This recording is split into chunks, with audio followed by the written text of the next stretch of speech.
how's it going? I'm Marlene.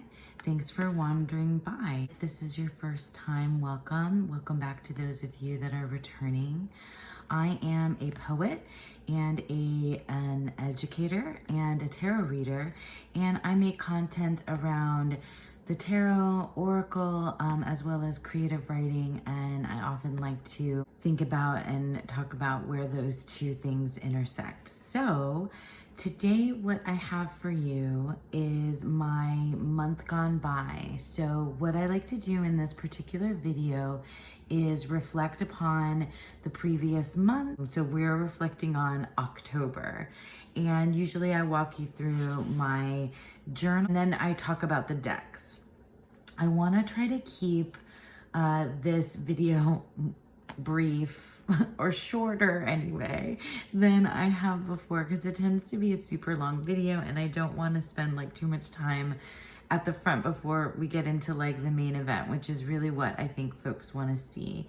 But I do want to show you my journal. I got I got this at Barnes & Noble in the bargain bin, and then this is a sticker from the Marigold tarot that came with the Marigold tarot that I ordered, and we'll be talking about the Marigold tarot coming up. I brought out the Hermit card, which is my card of the month.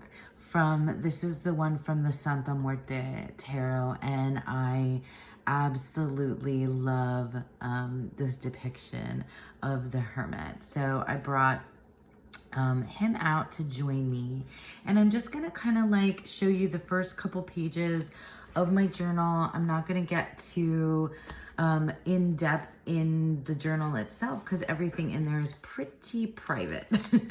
But basically I'm just gonna show you this particular front page setup and then we'll get into it.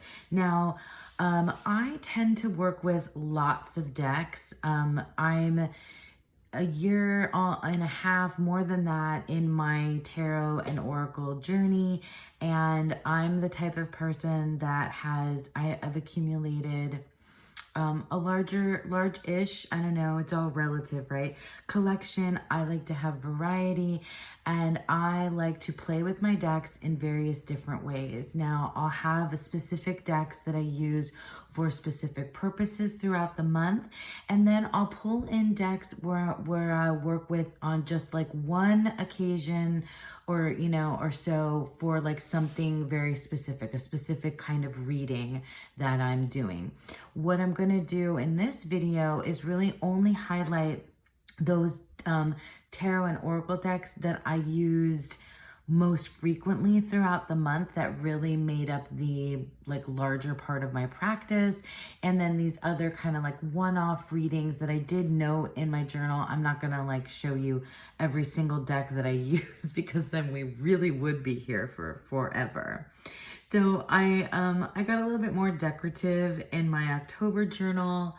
I'm not an artist in any kind of way, but you know, it's fun to play and color and have markers and things. So my October setup, I did a year ahead spread at the beginning of the year, and I used the Rider-Waite-Smith as well as the Sacred Creators Oracle, which I no longer have, and these are the two cards that I pulled from that. So the Hermit and Creator Fire. Now, like I said already, the Hermit was my card of the month, and coming from the August and September that I had that were really crazy months with lots of tumultuous things going on, coming into October, I really did both literally and metaphorically want to go within. I wanted more alone time. I did withdraw into myself quite a bit, but I also see the Hermit as a shining guiding light, and I do like to think of myself in my position in my work as you know, a guide. So I needed a guide. I was a guide. I did withdraw into myself, and I felt very kind of introspective this month. Creator Fire is a great oracle message for me for the month of October, because I really did so like I told you, I'm a poet. I really did get back into working on my own writing. I'm not a prolific poet. I can be sometimes, more active with my writing, but this month, I got back into my writing and I wrote poetry. I haven't shared any of my original work on this channel yet. We'll see. We'll see if that's something that you're interested in seeing. Let me know, and I'll think of a creative way to display that or show that or recite that or give that kind of work to you guys. So I list down here my specific practices of the month. I always work, this entire year been working in the monthly medicine, which if you've been here at all before, you know that is a practice, guided practice that is that Dawn Michelle does on her channel as part of her membership.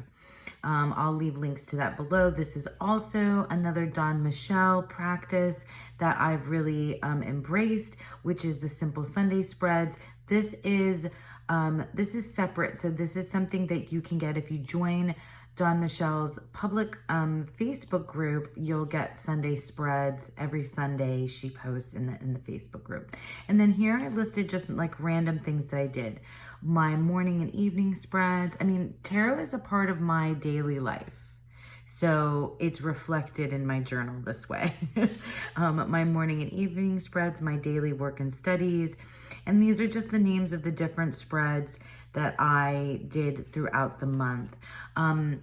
I'll talk a little bit more about, because I was really into working with some of the spreads that are offered in the guidebooks of the Oracle deck that I was working with. And I don't always do that, but I really kind of leaned into that this month, and it was a very good practice for me. I also got back into my a moon spread, which I didn't do the last 2 months. I think I got out of the practice of working with the moon, and I'm really sort of feeling that call again to be working with the new moon or dark moon and the full moon energy, and using that, tapping into readings, as well as maybe some more magical or devotional kind of practices as well there.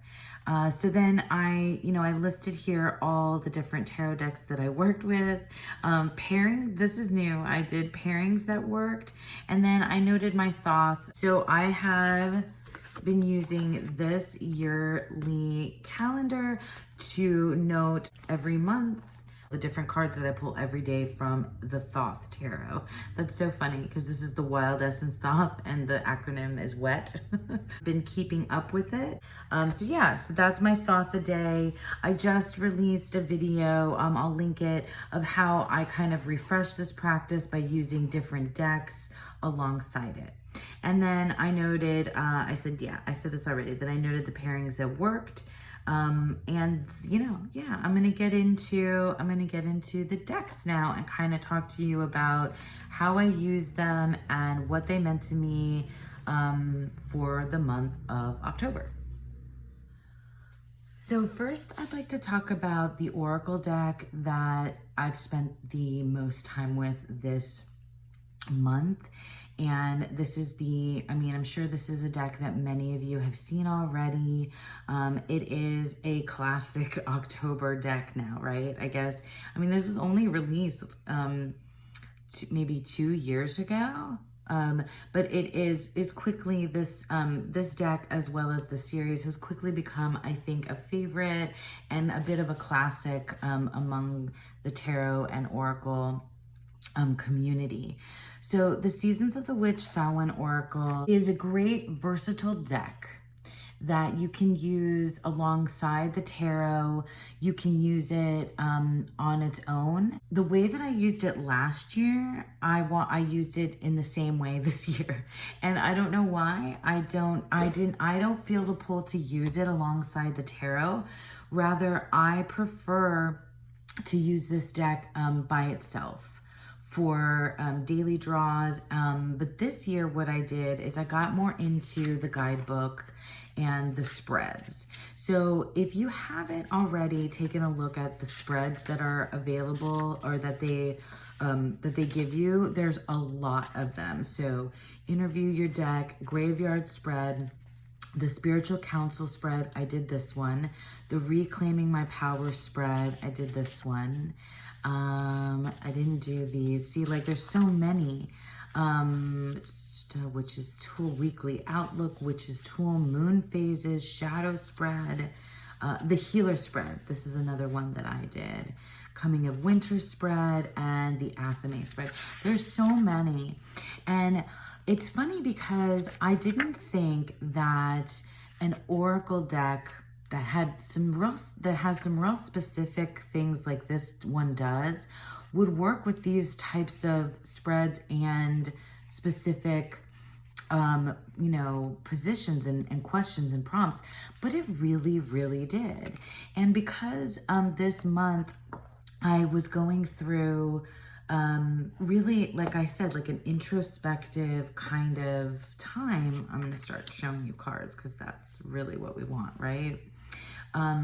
I certainly found this deck to be a really great tool for that type of work. I love the setup and the artwork in this deck.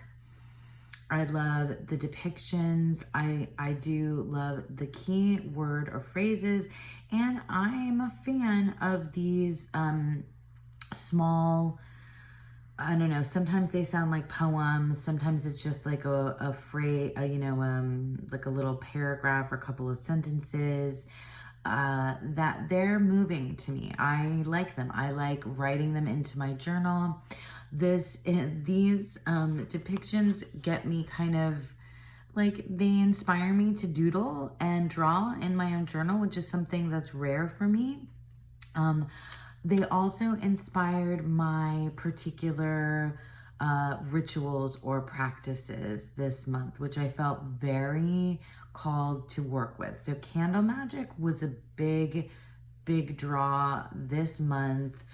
It's something that I've worked with in the past before, but really came, it really came to the forefront of my practice this month. So candle magic was one of them.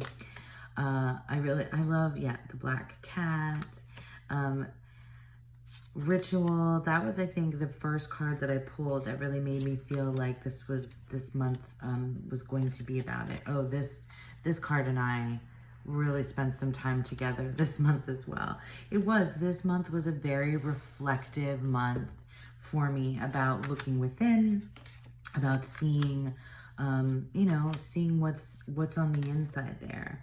The elements definitely played a large part. Elders, I pulled a card a day, and then I used this deck alone, and with, I only used tarot alongside it when I did the spreads from the guidebook. So yeah, I guess I did. I said before that I didn't feel called to use it with tarot, but only tarot was, it's funny because tarot was the clarifier, not the oracle, the other way around. So when I did spreads from the guidebook, I used, I used tarot as I love this card, as a clarifier. And this deck, I can see myself using it other times of the year, but I really just enjoyed it for this month, for the month of October, where it really fits well into how my year has gone. That was the Seasons of the Witch Samhain Oracle. Like I said, that it really worked as a introspective, almost, very spiritual. It felt like a place where I could be reflective and, like I said, introspective, and kind of come to terms with things. And also it gave me a lot of inspiration for ritual, for practice. And yeah, it made me feel very creative all around this month. So it was a wonderful, wonderful tool for the entire month. Oh, it's getting pretty worn here on the sides. Yeah, so the Seasons of the Witch, Samhain Oracle, my main Oracle deck this month. So now I'd like to show you the pairings that really worked and the main decks that I worked with this month as part of the monthly medicine, but I did also do branch off and use these decks in other readings. The theme of the monthly medicine had a lot to do with finding light in the shadow. So like I said, there was a theme already present for me as this being my hermit month, what I've gone through, and also the monthly medicine kind of helped me lean into a very shadow working type of month where I was very much dealing with things, trying to bring things to the surface, working with deep, personal things that I was bringing out that I needed to kind of think about, contemplate, deal with in order to move on from. And so all the decks and the themes reflect sort of that type of work. And it's not easy. So this work this month wasn't easy. It was emotional, and so on. Anyway, so I don't want to get too, into all of the feels of everything. I just kind of want to show you the deck so that you can see how this worked out for me. So I used the Reclaim Oracle with the Hayworth Tarot. So let me just kind of go through, let me put this aside and I'll just show you, flip through the Hayworth Tarot first. I've definitely shown this deck before on my channel. I'm a big fan of it. It is super confronting, so trigger warning for those of you. It's got very disturbing, I already started, but it's got disturbing imagery. It has holes, it has, blood and guts, and it's confronting, it's disturbing, it is intense. I'm not a person who's really into horror movies, horror books, or anything like that.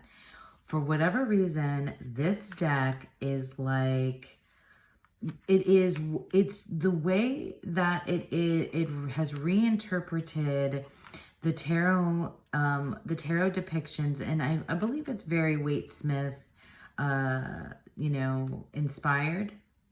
But the way that it reinterprets the Waite Smith imagery into these depictions, it is something that really works for me. I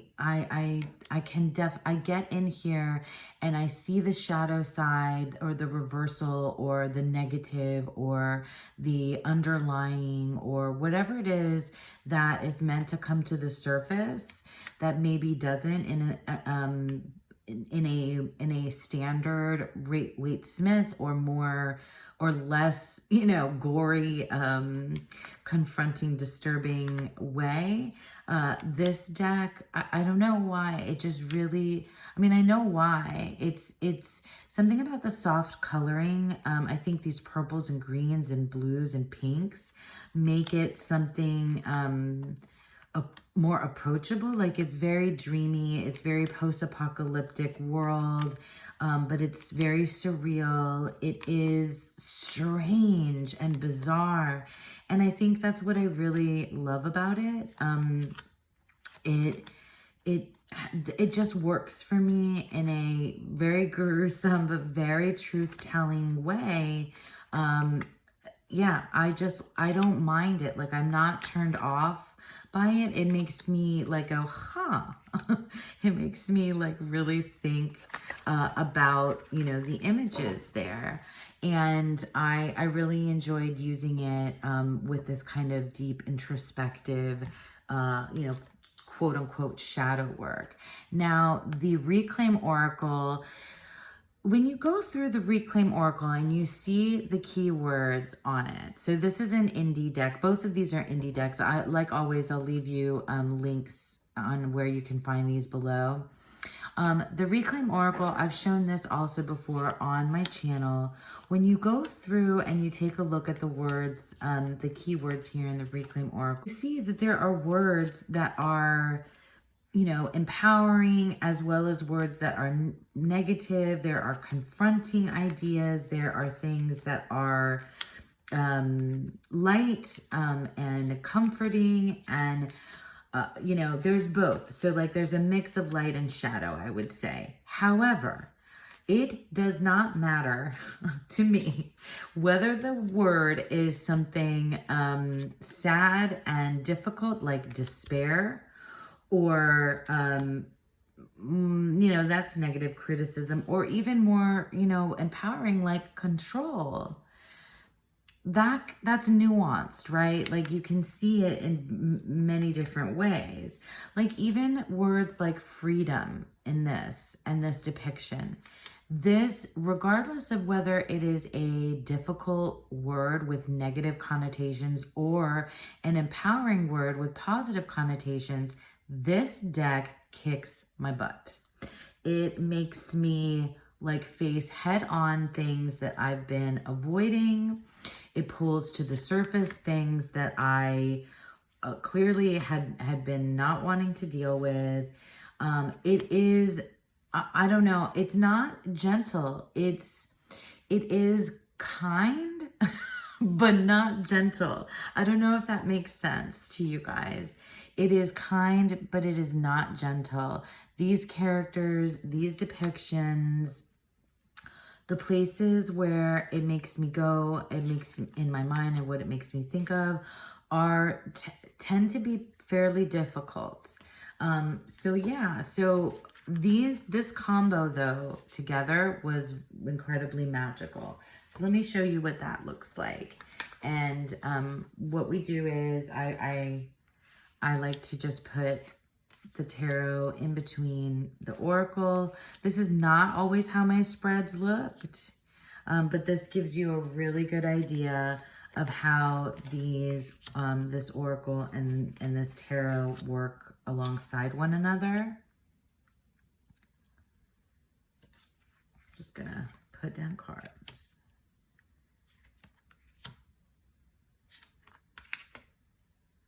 It's a stunning aesthetic combination.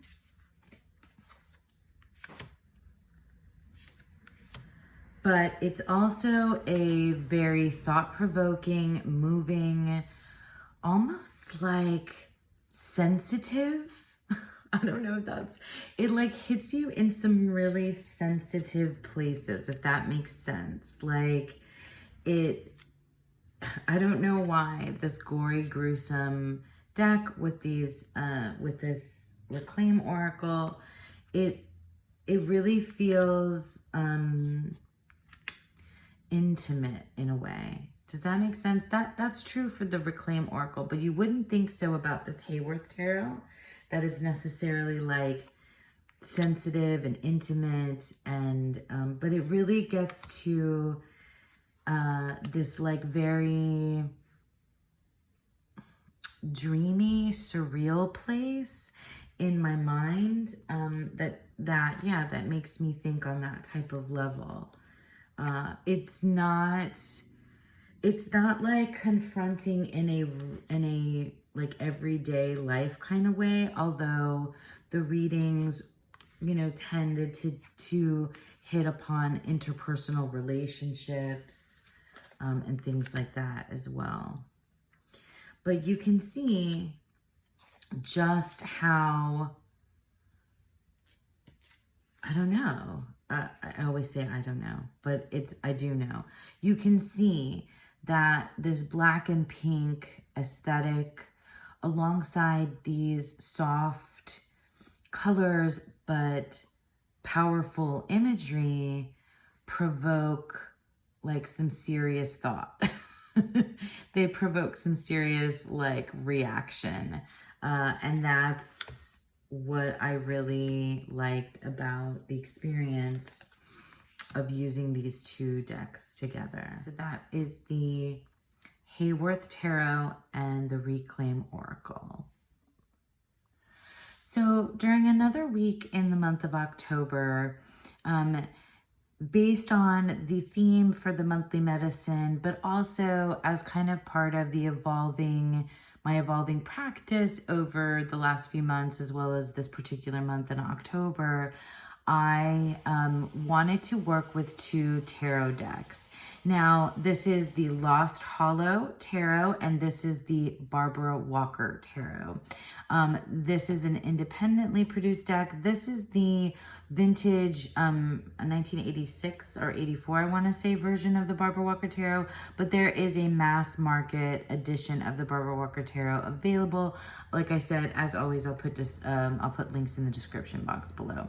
Now, both of these tarot decks have keywords on them.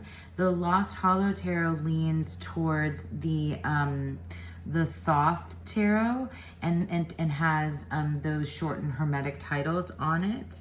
And Barbara Walker kind of has her own thing. Let's look at them separately, and then we'll look at how they work together. So because they each have these keywords, the thing about it is that you could, if you'd like to, use these decks as tarot or as oracles. So the majors and the court cards in the Barbara Walker Tarot don't have keywords, but all of the minor cards do. Barbara Walker Tarot. So Barbara Walker Tarot, I've definitely seen and heard a lot about this deck over the last year or so. It's a powerhouse. I always tend to do that with words that pop up here. It's very witchy. It's very female centric. It is not to be trifled with. This deck is a very much a truth teller. It's also really it's a friendly truth teller to me, though. The way that this deck worked for me this month was it definitely was balanced in its messaging. Like, it wasn't always just slamming me over the head. I honestly feel like the Reclaim Oracle is way more mean. Not mean. Well, yeah, maybe mean. The Reclaim Oracle is a little bit more mean than the Barbara Walker. The Barbara Walker it's very just, it's very straightforward, but it's interesting how it's straightforward in a very metaphorical, with very mythological, metaphorical depictions in my mind. It's beautiful. It's a good one. It's just a good one. And I wanted to use it paired with another tarot. And that one was the Lost Hollow. Now, this is a much newer deck to me. The Lost Hollow Tarot is really cool. It has, obviously, this black, white, and red limited color palette. I'm not sure if I'm cool enough for this deck, but whatever. It makes me feel very empowered, but it also is, well, I mean, it's true to its name. It also is it's like running through the woods in this machine, post-apocalyptic, Walking Dead, zombie-like, crazy, just scary but like empowering world. And you really do feel like you're on this adventure and this journey with these characters. Now, I felt like these characters were my friends and guides, or my adversaries in some senses, more than I felt like I could see myself in them, reflected in them. So I really just more felt like I was like on a journey alongside. God, I hate this card. I love all these other cards, but this card, this like no-eyed clown, and I got that card too. Anyway, I really felt more like I was on this like crazy adventure through this Lost Hollow with like all kinds of, you know, horror, and wonder and magic and mayhem, maybe even, in this lost, you know, crazy forest world that I was in. But I didn't see myself reflected in them, if that makes sense to you. So yeah, let me put these two together so you can see kind of how things went. So yeah, so these guys, and this isn't how, you know, I did spread, so things looked a little bit different. There were several more, you know, cards lined up with one another. This deck is also, the Lost Hall is really slippy. It's linen cardstock, so it's very slippy. But yeah, so when you look at these guys together, the color palette really works. So aesthetically, they're very pleasing. But they also kind of are these like, kind of like old world, new world, opposite ends of like the spectrum of like a mythology, it feels like to me. And so they worked well together. And the keywords, you know, also were a really good tie-in for me that helped me interpret my readings in a very expansive, broad, accessible way. So yeah, like I think the same can be said for the Barbara Walker, in that like these are definitely guides and helpers, some more forceful than others, but I don't really see myself, you know, reflected in this imagery. These cards feel like characters, really fully characters. I definitely got this card this month, and it is a toughie. That's a really intense card, this Childhood Six of Cups. And it was one of my focus cards. And so yeah, I don't know, like the quality of these two decks together kind of being both butt kicky and empowering made me feel like, you know, when I'm running through the the metaphor of the post-apocalyptic world of my consciousness, my shadow, my subconsciousness, that I have these like kind of badass friends, guides along the way to help me interpret what's in that mess of a mind and how to come out of it, and how to work with it, and what I am afraid of. So yeah, so these two decks together really really helped me put the pieces of the puzzle together, that kind of thing, in a very, very specific way. So it definitely felt like journeying. It definitely felt like storytelling. It definitely felt like another place and time. But it still rang true and spoke to me when I worked with them. Now, these are the type of decks that I feel like I would not work with all the time. There's not some, I can't work with them all the time, because that's they gave me a very specific feel. So these might be like October only decks in the future, or maybe like when I'm prepared to kind of face those demons, type of work. So yeah, so that was Lost Hollow Tarot and the Barbara Walker Tarot. So here we have what I ended the month with, which is a combination of the Santa Muerte Tarot and the Messages from the Light meditation deck.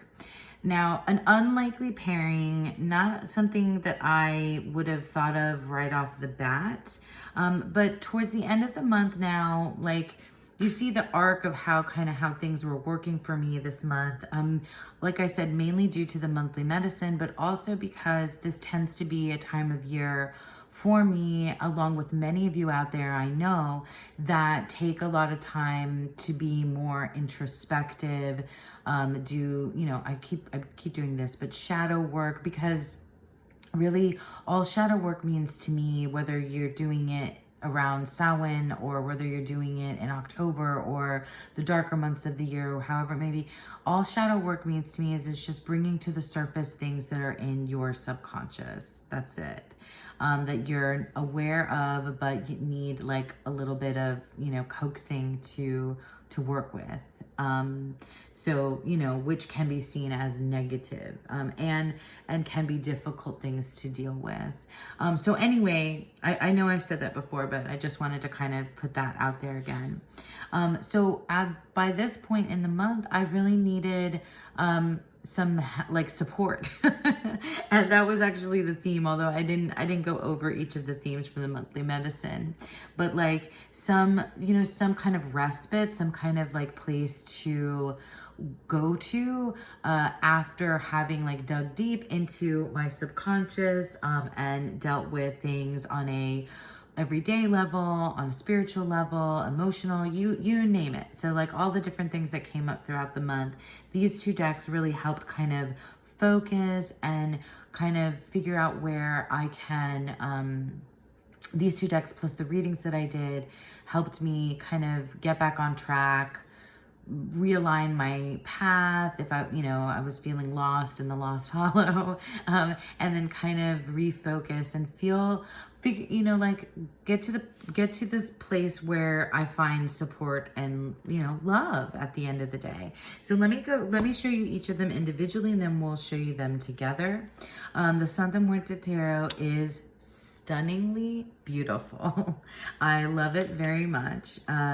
The Santa Muerte Tarot is, this imagery, you could say, it can be, not everybody feels comfortable with skeletons, and there's blood depicted, and there are things that are definitely disturbing, but also there's this real soft quality about the colors. There's a whimsy and a humor here that's mixed in with this beauty, and almost like I don't know, it's almost like kind of heavy metal-esque, like, but flowers, but skulls and skeletons. Now I'm not Mexican, so I'm not familiar with the practice of the Day of the Dead beyond just like, kind of, what is it, like periphery, or just like kind of what I've seen sort of in like pop culture. So I can't speak to the Day of the Dead practice. Santa Muerte is a goddess that I am interested in learning more about, and perhaps working with in the future. But this was sort of like a gateway for me into learning more about that. Now, this deck, it was a very good friend and still continues to be. I might continue working with this deck in November because I really felt very connected to it. There's just something so, it's comforting, but it's also very protective. That's the energy that comes through very much with this deck. Is a very, for me anyway, I can only speak for myself, right? This deck feels very homey, like it feels very welcoming. And I don't know, many of you might be like, what? How can you say that? Like, it does to me though. It feels familiar. It feels ancestral, and it feels very welcoming and comforting and supportive. Alongside it is I used the Messages from the Light meditation deck. Now, this is totally a Dawn Michelle Made Me Do It deck. It is I know one of her favorites, and it has quickly become one of my favorites as well. I can't recommend this deck more highly. It is extremely versatile. This deck is a great companion to the tarot. It has such amazing artwork and keywords that are so broad and but also specific. It's so dualistic, and it's dynamic too. I mean, this is a deck that looks beautiful alongside tarot. It pairs well. It opens up readings. It can close readings. It can also be used for meditation, journeying, path working, spell work, devotionals. This deck is a keeper, and this is going to very likely come out and hang out on my table quite a bit. I haven't even scratched the surface yet of what this deck has to offer, I think. As an oracle, it is probably one of my favorites, if not my favorite, that I've discovered recently. So that is the Messages from the Light meditation deck, or oracle, or cards, or whatever the name is. I'll put it down below as usual. Let's take a look at how this paired with Santa Muerte. The same colored borders that we have here, that makes it aesthetically pleasing, but for sure this is a deck pairing that, like I said, it was doing its job this week in terms of like being a protector for me, being a source of support, and really allowing me to discover where I can find that support within myself.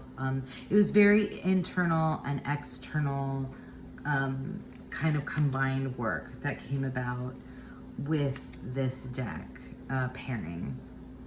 And I kind of don't want to stop using it, like, ever. So you can see how lovely these go together. Santa Muerte guidebook is small but mighty.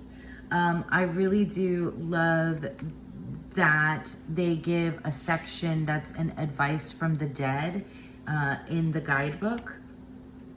They don't discuss in the guidebook like any specifics on details of the depictions themselves, so it's very much up to you to kind of use your intuition and, you know, go off of the artwork and what you know of that tarot card, because they don't discuss like what these flowers are, or what, you know, what this means in particular, or give you any kind of cultural background, which I really would have enjoyed if it had been a part of the guidebook.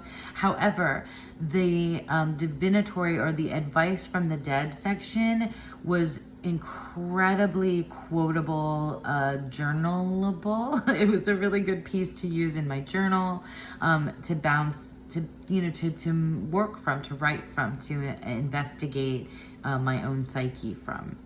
And yeah, it definitely felt like guides, protectors, that were around me, surrounding me, working with me throughout this week, and so I want to continue that work with them. I also did one of I think the only spread that they offer in the guidebook, which was called the Ouija, the Oracle of the Dead, which is kind of like it's a little bit like a Celtic cross, but a little bit like that 9-card spread. It was a bit of a check-in type of a spread, and I really enjoyed it as well. I really enjoyed using that particular spread in the guidebook of the Santa Muerte Tarot. So let me just put a couple more, and then we'll move on to the last deck that I used this month of October. So again, that was the Santa Muerte Tarot and the Messages from the Light meditation deck. So lastly, I want to talk about the deck that was like my all-arounder for this month of October, which was the Marigold Tarot. This is an independently produced deck. I'll give you the link to it, and it's still available. I'll give you the link in the description box below. The Marigold Tarot is, I had been attracted to this tarot deck before, and I wasn't sure if it was something that would work for me because this is a pip style deck.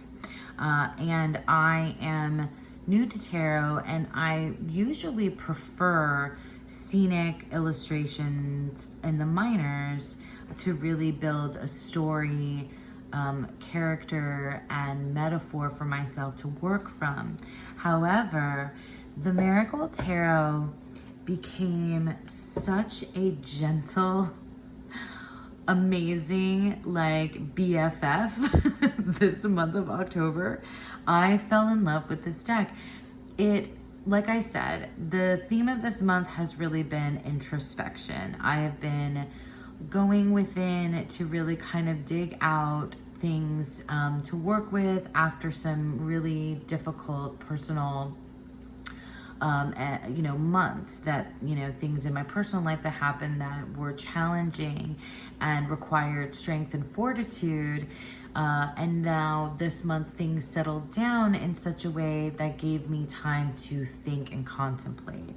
And so digging deep mentally and emotionally meant, along with still living my everyday life, I was still going to the tarot for a place where it was just like an everyday sort of thing. So like those larger, more thematic readings that were part of the monthly medicine, that were part of those spreads that I did, were about tapping into specific situations or specific themes and specific spiritual things and path work and whatever, that kind of larger, broader type of work was there. But the Marigold was like my buddy that was here for me kind of every day to pull whenever I wanted, for morning, evening, midday, wherever I happened to be. And I did free form readings with it, and I did readings, that were specific spreads with it. I used it on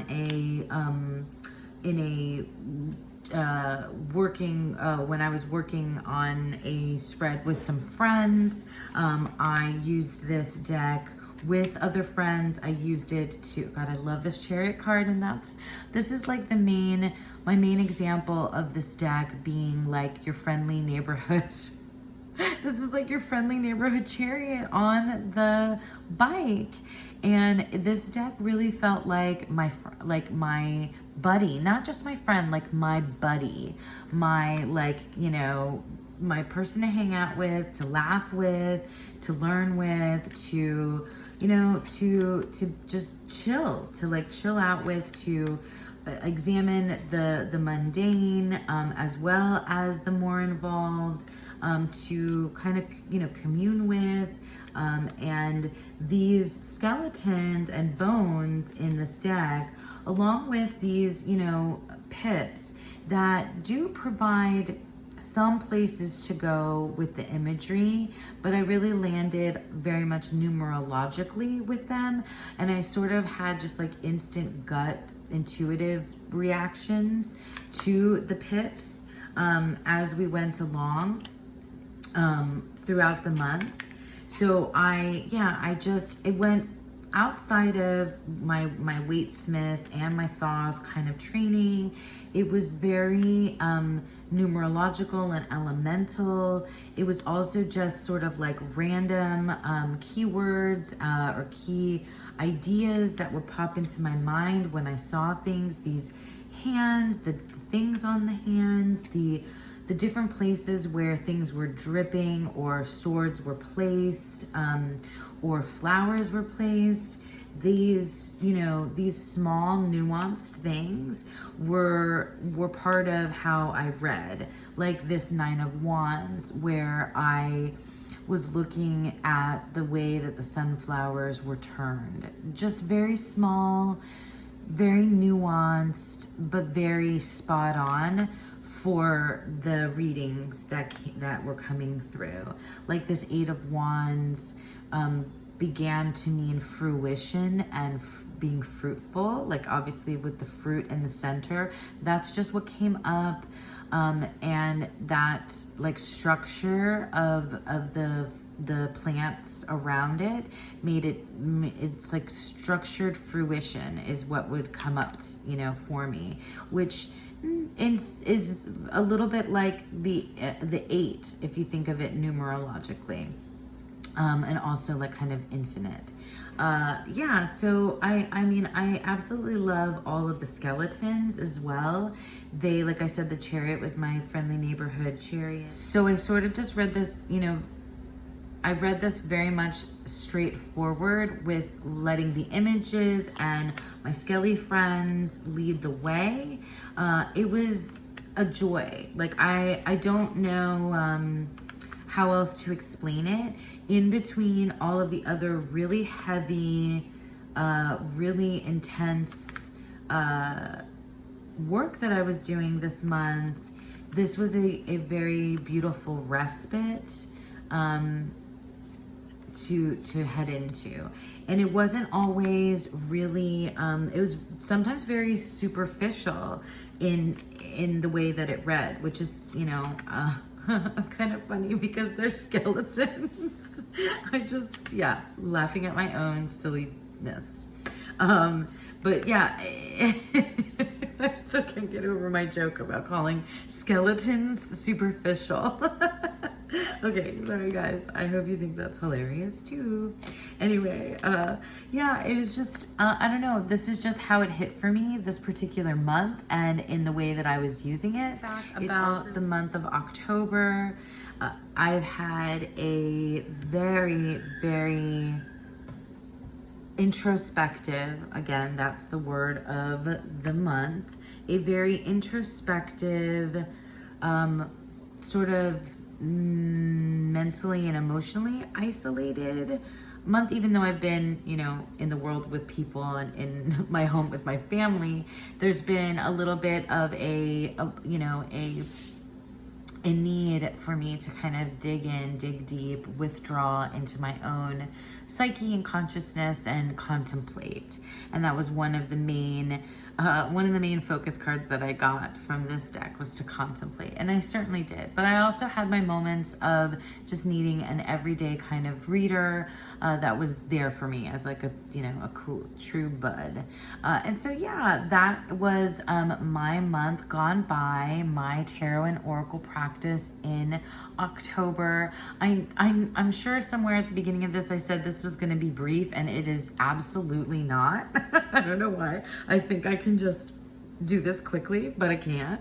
So I thank you for sticking around with me. If you stuck to the end, give me a little pumpkin in the comments so that I know that you stuck with me. I like to play that game as well. And yeah, again, thank you for sticking around. I hope that you all have a beautiful, wonderful day.